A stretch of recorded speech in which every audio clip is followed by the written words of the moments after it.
Hi, everybody. Welcome to your Wednesday coaching call. Please load up your questions and I'll be happy to answer them. My name is Lee Honish.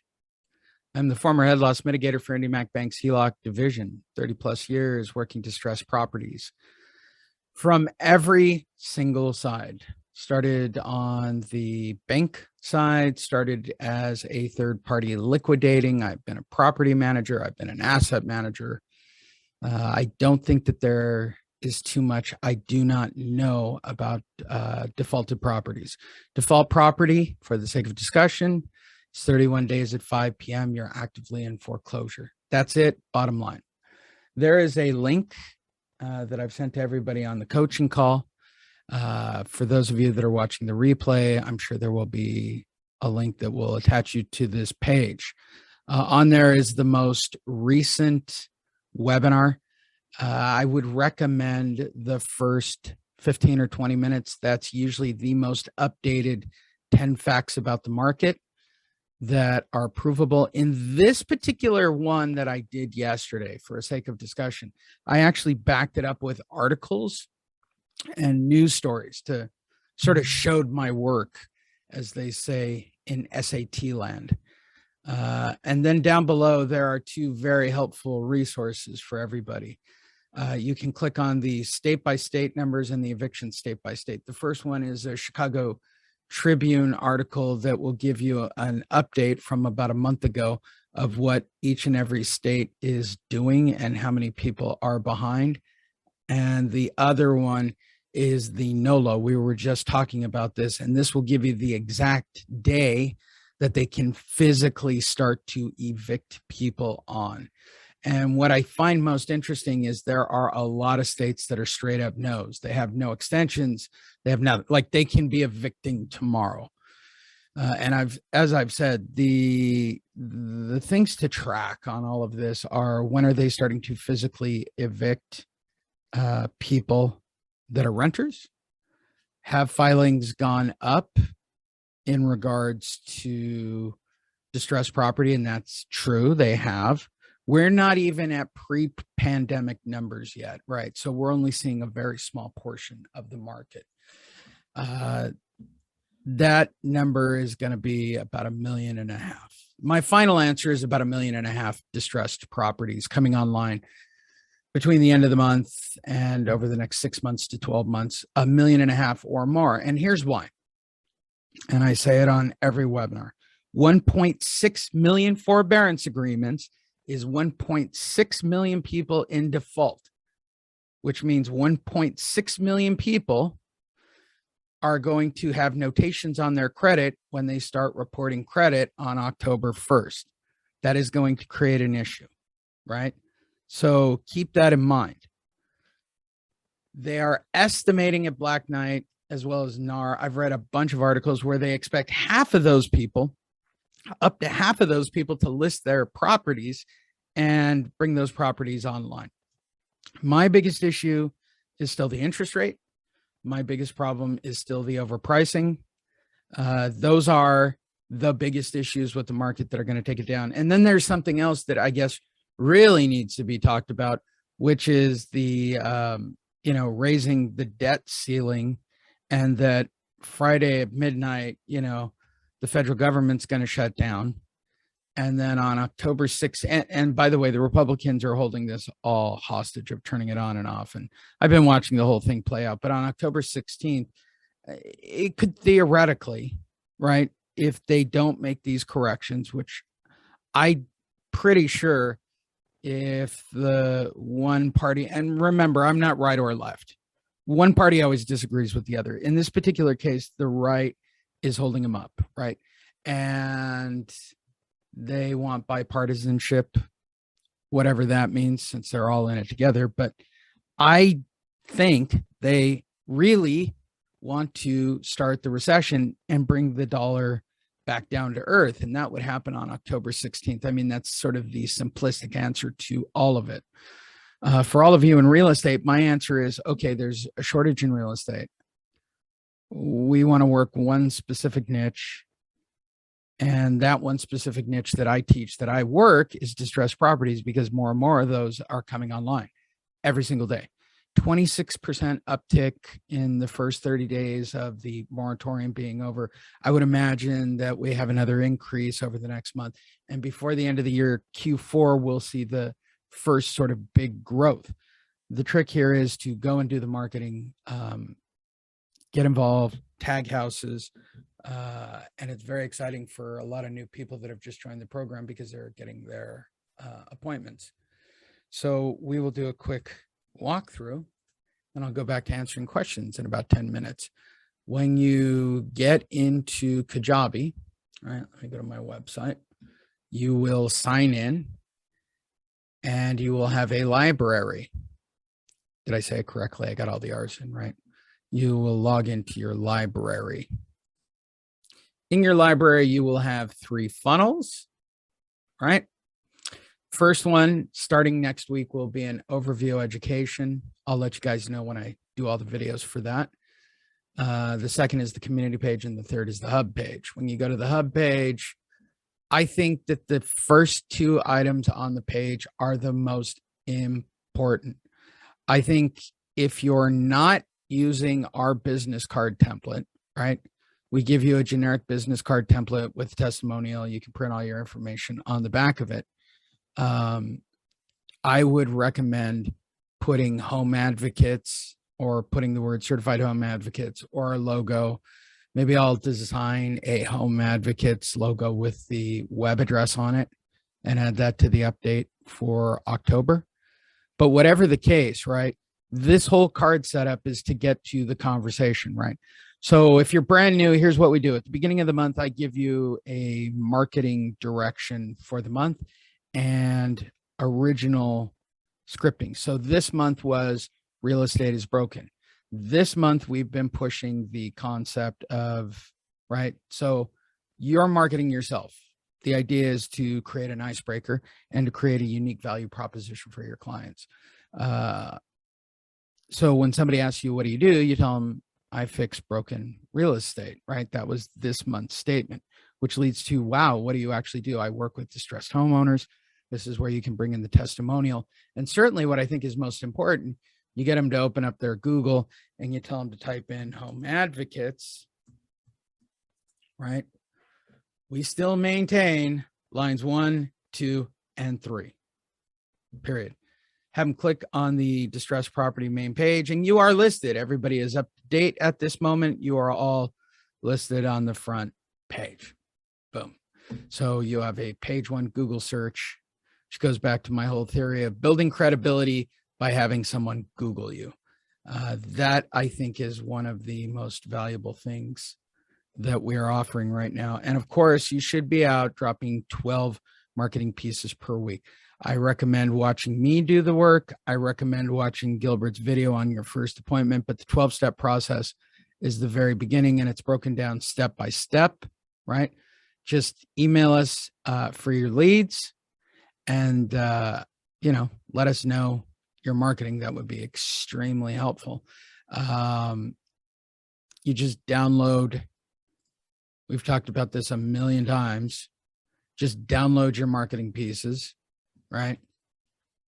And Root Excel is free. And then set out and do 12 of them. And this was the question, what do I do on the first appointment? It's step number 12. Go to step number 12. And you want to take 2 alternatives to foreclosure, one for them, one for you. These are completely editable documents. A disclosure, because it's your first meeting and it's your first point of contact, and you've got to disclose that you're a real estate agent, but we're disclosing that we're advocates working as real estate agents, and an introduction letter. This is to remind you that if you can get your hands on a notice of default or a notice of sale, it's very valuable at your first appointment. That's your first appointment. First appointments lead to second appointments. On average, it's 3 to 4 meetings or touches from first meet, right, to convert them into a listing. And as market data changes, as data changes in general for clients, and really what I mean is when the news cycle ultimately changes, the perception of those homeowners will change with it, right? And I talk about this on my webinars all the time. The biggest issue, in my opinion, is the government will fix this, right? There are people living in that space. One of the most helpful things that I can recommend is getting a video clip from your local market. They're not difficult to find, right? When you have clients that do that. And all you do is eviction, go to YouTube, keep it simple, type in eviction assistance, and then your state. And what you're looking for are videos on money and money that they've screwed up getting out to people. They had $46 billion. They only managed to get out about $2 billion of those dollars in general. Always back it up. News, while I don't think it's always that credible, is credible to homeowners, right? Media marketing and perception are all relatively the same thing. I think government media marketing, all of it in general, is all the same thing. It's all based on psychology, and the real estate market operates on a very simple principle. It's based on the perception of real estate agents. Real estate agents pass that along to homeowners. That used to be the old methodology before all this happened, and I swore by it. I believed that homeowners' perceptions were based on real estate agents' knowledge of the market.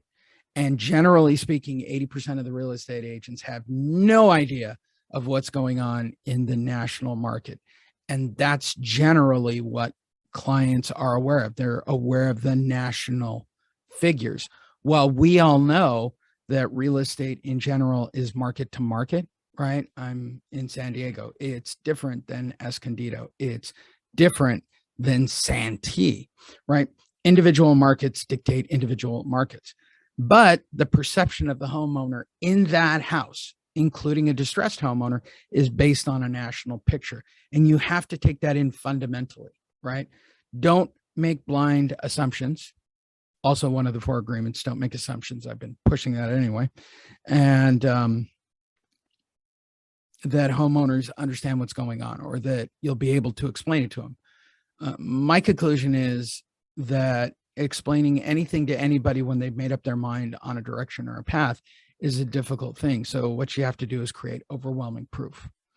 And what we do here is overwhelming education to provide overwhelming truth, right? We create the appointment with this 12-step process that we've been using for 11 years that guarantees face-to-face. And it makes it really simple in general to have those first appointments, which is why we had the contest for first listing in this new group, and we had a winner pretty quickly. And it only takes a few weeks, right? But it requires you to, I'm not like the other coaches who believe in prospecting 40 to 50 hours a week. I believe in a couple hours of tangible marketing per week. I believe in a couple hours of meeting with people. I myself, if you had hired me at my $5,000 10-hour fee and you said, Lee, come make me over, right? First of all, I guarantee my results. Second thing, the first thing I do is make sure that you're a walking, talking advocate on all of these topics, right? That's really what is most important to me. I've talked about it on AMS calls and monster calls in the past with my business partner, David Bartels. And the number one thing that we see is that people are undercover agents, right? What we used to call the hot dog line stance, right? So if perfect example, my daughter is doing a flag, I know that was terrible. Flag thing, terrible, color guard, my 4th year color guard. And I still call it the flag thing. So we have color guard on Saturday, right? Up at Mission Hills or San Marcos or one of those schools. And my goal is to get people to engage me and ask me what I do, which is why we give you a new marketing message every single month. I go to a lot of trouble for that, right? So it changes up. The problem with most marketing, in my opinion, psychologically, or even statement wise, right? We get caught in the trap of the same spiel all the time. if you keep it fresh, it's more exciting for you and it's better to engage. And then you find out really what works ultimately. So the goal, while I'll be there on Saturday, meeting regular people in North County, is getting them to ask me what I do. Now I have a decision. I'm a marketer. I also do real estate as an investor. So I fix broken real estate can take me in a bunch of directions. For me personally, but it can take you guys in a lot of directions too. What's your niche? What are you looking for? Are you looking for people to buy distressed property? Do you want to get listings that are distressed property? Do you want to meet? You got to look at all the options. Don't keep a narrow view. But by saying you fix broken real estate, right? That'll get you traditional listings too. I think the most important thing is not being an undercover agent. It's always talking about it. Derek's talked about it a million times. It's fascinating to watch. We spent the weekend up in LA on a team building exercise at the Rams game where Tampa lost. And I'm a Rams fan. But I saw Derek in different settings. I saw Derek engage. It makes me horribly uncomfortable in those settings. Right. I don't know if it's embarrassment. I don't know if it's about rejection. I don't know if it means I still have daddy issues on some level. But Derek's skill set is greater than mine in regards to meeting and connecting with people. So what does that teach us? Right. Where I'm watching Derek put deals together in real time in front of me. And even when, and Derek does this all the time, Lee's the smart one. And I love him for saying that. That's very sweet. They still engage with Derek. They're more interested in the conversation with Derek, right? Because like and trust are greater than expertise. We've said it a million times. You just come off as a know-it-all expert. And I think the big deal when people join or people are thinking about joining this program or getting involved in general is I need to swallow all your knowledge. I'm giving you archives. I've given you all my information. We do 3 coaching calls per week. You get a private one-on-one. We are actually approachable and take emails and we fix things on the fly. And we're happy to do it, right? But in general, people would prefer to talk to Derek. And I get that. Doesn't bother me. And so whatever your niche is, you need to master it. You need to have conversations. You need to be out and about. I mean, at the end of the day, I think we all know this, referrals and networking, no matter what your business model is what's most important, right? So if there's, for me, like a Little Italy market out down below, I should get up and go out and go mingle with those people. You will be surprised. Conversations start. You're talking to someone, you're talking about flowers, or you're talking about eggs, or whatever the hell it is at a farmer's market. I don't know. I'm a keto eater. I imagine there's green vegetables at them. I go for the people watching. I don't care if it's a concert. I don't care if it's a Rams game. I don't care if you're like we were at the Whiskey watching a yacht rock band on Saturday night or at a comedy club. If you can get people to engage and ask what you're doing, right? Or if you're like Derek and you have the ability to just start ice breaking, like he has no fear of starting conversations whatsoever. None. I say this without sounding like an ass, and I try to say it with humility, and I've worked on this in therapy. I'm usually the smartest guy in the room, usually, when it comes to real estate and things in general. And at the end of the day, I would trade all of that for the caring, kind, loving connection that Derek is able to achieve with people that he meets. If you have that ability, which is what I believe about all of you here on this call, or anybody rewatching this or listening to it as a podcast, there is a huge opportunity to start meeting people. The market is about to dramatically change. And I think it gives you the opportunity to start looking for listings. But if you're just sitting inside all day looking at a computer and not engaging people in the real world, then that's not going to happen. I don't know of any way in real estate to ultimately sit behind a computer and wait for it. Do I think you can create a web funnel and find people and have phone conversations and then finally a face-to-face? Yes, you can. Web funnels are long-term funnels and take 6 months to 9 months to produce on a long-term rollover. That's the truth. David Bartel is my business partner on the models that we built for him when he first started his own brokerage that made him the #1 brokerage, or Steve Hawks or anybody else. You start, you create a list, you follow up, you email the list.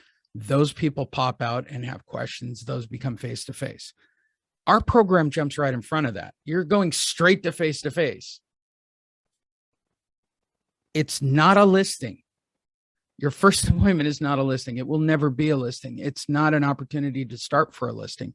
It's an opportunity to connect and engage, which is why we have Derek here, and you're all very fortunate to have him. I'm fortunate to have him as my CEO and my business partner and my friend, because he has those abilities. And I think you should take a cue from all of that.